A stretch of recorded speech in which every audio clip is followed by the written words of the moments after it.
मैं Chitrasen Tiwari mother Teresa school द्वारा चालू किए गए ऑनलाइन क्लास में आप सभी विद्यार्थियों का स्वागत करता हूं। क्लास 6, 7, 8 इन 3 क्लासों को मैं लकार बनाने सिखा रहा था। आपको ये पहले सारणी बना के बताया कि एक सारणी हमें याद होनी चाहिए और एक सारणी हमें याद है तो हम उससे लकार कैसे बना सकते हैं ये भी आपको बताया था और एक लकार बना के भी बताया था। लेकिन कल वाले वीडियो में केवल मैं एक ही लकार सिखाया था, आज और भी आपको मैं सिखा रहा हूँ। ध्यान से सीखिएगा, लेकिन ये सारणी आपको याद करना है। जैसे कि हमसे कह दे कि भू धातु का लट लकार बनाओ, भू धातु का लट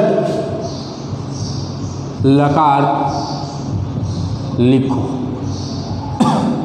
हमसे कह दिया जाए कि भू धातु का लट लकार लिखो।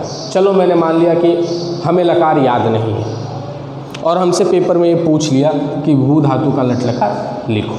तो जब हमें लकार याद नहीं है तो ऐसे परिस्थिति में क्या करेंगे? तो ऐसे परिस्थिति में जिनको ये सारणी केवल याद है और लकार याद नहीं है तो आराम से बना सकते हैं। ये भी ध्यान देना है कि जैसे यहाँ पे दिया हुआ है भू, लेकिन लिखा जाता है कि भू धातु का लट लकार लिखो। लकार चलता है तो इस भू के स्थान पे कौन से शब्द का प्रयोग किया जाता है? भौ का। कौन से शब्द का प्रयोग किया जाता है? भौ का। ये भी हमें ध्यान होना चाहिए। तो चलो हमें ये भी पता है कि भू के स्थान पे भौ शब्द का प्रयोग किया जाता है। ठीक है, अब हमें लकार याद नहीं है, कोई बात नहीं, अब बनाने सिखा रहा हूँ, ध्यान से देखें। तो सबसे पहले हम लिख देंगे वचन, एक वचन, द्विवचन, द्विवचन और बहुवचन। ठीक है, 3 वचन होते हैं, तीनों वचन हमने लिख दिया। अब उसके बाद 3 पुरुष होते हैं, वो भी लिख देंगे। प्रथम पुरुष, मध्यम पुरुष और उत्तम पुरुष। 3 वचन होते हैं वो लिख दिए, 3 पुरुष होते हैं वो लिख दिए। अब हमें सारणी याद है लेकिन लकार हमें याद नहीं है। तो आपको पहले देखिए 9 शब्द होते हैं लकार में, 1 2 3, 1 2 3, 1 2 3, यानी प्रत्येक वचन में 3 वचन है, यानी 9 शब्द हो जाएंगे। अब हमें 9 के 9 स्थानों पे क्या प्रयोग करना है? भौ शब्द लिखना है। जैसे यहाँ पे भी लिख देंगे भौ, यहाँ पे भी लिख देंगे भौ और यहाँ पे भी लिख देंगे भौ। 3 हो गया ये। फिर द्विवचन में ऐसे है, यहाँ पे भी भौ, यहाँ पे भी भौ और यहाँ पे भी भौ। यहाँ पे 3 हो गए 6। अब बहुवचन में यहाँ पे भी लिखेंगे भौ, यहाँ पे भी लिखेंगे भौ और यहाँ पे भी लिखेंगे भौ। यानी 9 के 9 जगहों पे हमने लिख दिया भौ। ठीक है, जो कि धातु में दिया हुआ है। अब हमें याद नहीं है तो इस सारणी को स्मरण करेंगे। तो देखना है सारणी के प्रथम पुरुष के एक वचन में क्या लिखा हुआ है? ती। तो इस भौ शब्द के आगे लिख देंगे ती। ठीक है, अब इस सारणी में प्रथम पुरुष के द्विवचन में क्या लिखा हुआ है? ता। तो यहाँ लिख देंगे ता। अब इसमें प्रथम पुरुष के बहुवचन में क्या लिखा हुआ है? आधा न और ती। तो यहाँ लिख देंगे आधा न और ती। यानी तीनों शब्दों का हमने प्रयोग किया सारणी में दिया हुआ है। एक वचन में जो दिया हुआ है, द्विवचन में जो दिया हुआ है और बहुवचन में दिया हुआ है, धातु के साथ हमने जोड़ दिया। तो प्रथम पुरुष के एक वचन, द्विवचन और बहुवचन बन गए, भवती, भवतः, भवन्ति। अब मध्यम पुरुष का बनाना है, एक वचन, द्विवचन और बहुवचन हमें याद नहीं है तो हमने 3 जगह भौ भौ लिख दिया। अब इस सारणी का स्मरण करना है। प्रथम मध्यम पुरुष के एक वचन में लिखा हुआ है सी, तो यहाँ मध्यम पुरुष के एक वचन में लिख देंगे सी। ठीक है, मध्यम पुरुष के एक वचन में लिख दे सी। अब देखिए मध्यम पुरुष के द्विवचन में लिखा हुआ है था, तो मध्यम पुरुष के द्विवचन में यहाँ पे हम लिख देंगे था। फिर मध्यम पुरुष के बहुवचन में क्या दिया हुआ है? था, तो यहाँ मध्यम पुरुष के बहुवचन में लिख देंगे था। यानी इस सारणी का अनुसरण करके हम मध्यम पुरुष के एक वचन, द्विवचन और बहुवचन भी बना लिए। अब आ जाते हैं उत्तम पुरुष। उत्तम पुरुष के एक वचन में क्या लिखा हुआ है? आमी। आ का उच्चारण करा देंगे। ठीक है, और मी। तो यहाँ उत्तम पुरुष का एक वचन बन गया। उसके बाद उत्तम पुरुष के द्विवचन में देखिए लिखा हुआ है आवह। ठीक है, तो यहाँ आ का उच्चारण कर देंगे, व और विसर्ग लगा देंगे। ठीक है। अब उत्तम पुरुष के बहुवचन में आते हैं तो लिखा हुआ है आमः, तो आ का उच्चारण और म और विसर्ग। यानी इस प्रकार से हमें लकार याद नहीं था, ये सारणी जो आपको बताया था वो याद था, तो इस सारणी के आधार पे हमने ये लकार तैयार कर दिया।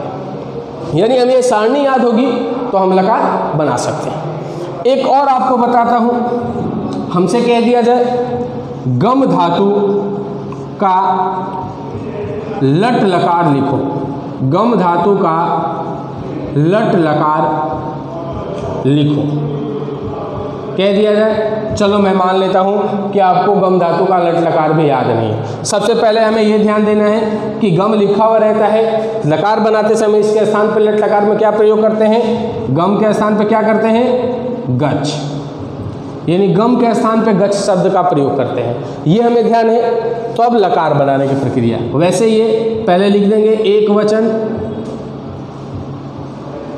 उसके बाद द्विवचन और फिर बहुवचन, बहुवचन यानी तीनों वचन हम लिख दिए। उसके बाद इस साइड में तीनों पुरुष लिखना है, प्रथम पुरुष, मध्यम पुरुष और उत्तम पुरुष, तीनों पुरुष हमने लिख दिया है, ठीक है। अब उसके बाद मैंने आपको क्या बताया इससे पहले कि ये शब्द 9 के 9 स्थान पे प्रयोग करना है, एक वचन में 3, द्विवचन में 3 और बहुवचन में 3, यानी टोटल 9 शब्द होते हैं। तो 9 के 9 स्थानों पे हमें ये गच्छ शब्द लिखना है, ठीक है। 9 के 9 स्थानों पे हमें क्या करना है, ये गच्छ शब्द लिखना है, जो हम लिख देंगे।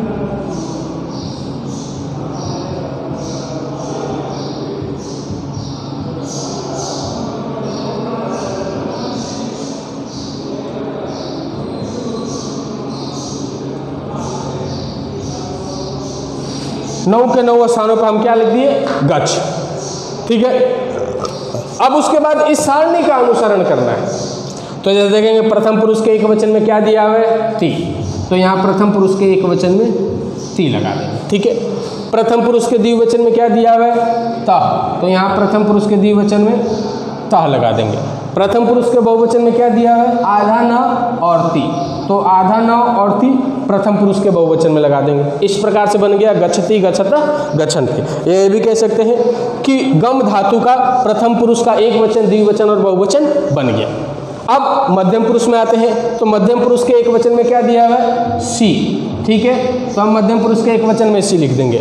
मध्यम पुरुष के द्विवचन में क्या दिया हुआ है, था, तो यहाँ मध्यम पुरुष के द्विवचन में था लिख देंगे। और मध्यम पुरुष के बहुवचन में क्या दिया हुआ है, था, तो मध्यम पुरुष के बहुवचन में था लिख देंगे।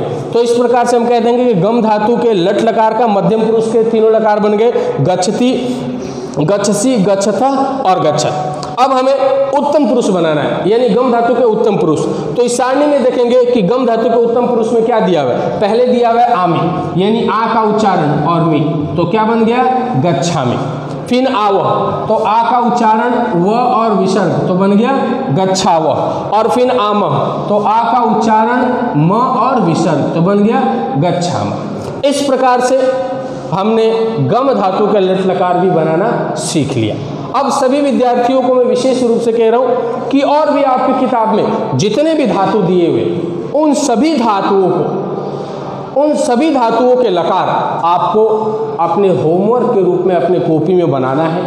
और उसके बावजूद भी आपको किसी में कोई उलझन आता हो तो बनाए हुए कॉपी पे जितने भी लकार हैं उनका फ़ोटो खींच करके हमें व्हाट्सएप पे भेजें। हम देखेंगे कि आप सही बना पा रहे हैं, नहीं बना पा रहे तो दोबारा से आपको सिखा पाएंगे। यदि आप बना पा रहे हैं तो आगे और भी लकारों के बारे में आपको बताएंगे। आज के लिए इतना ही, धन्यवाद।